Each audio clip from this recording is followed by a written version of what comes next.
Saudara kutip bola voli putri, Daejeon Juwaja Respak telah mengakhiri kiprah mereka pada Liga Voli Korea musim ini.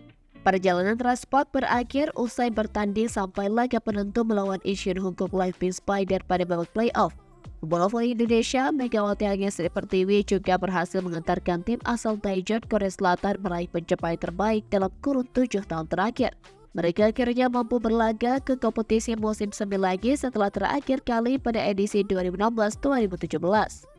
Pada musim ini, Respak menyelesaikan dengan menjadi peringkat 3. Pelatih Respak Haji juga mengharapkan timnya bisa lebih solid untuk menentang hingga perebutan gelar juara pada musim depan.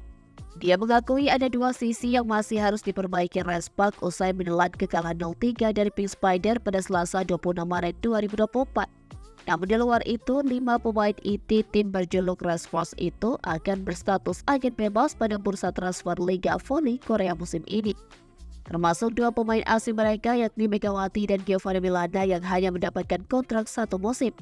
3 pemain inti lainnya yang juga habis kontrak adalah 2 pemain senior yakni Lee Soyoung dan Noran, lalu middle blocker Park Eun-ji.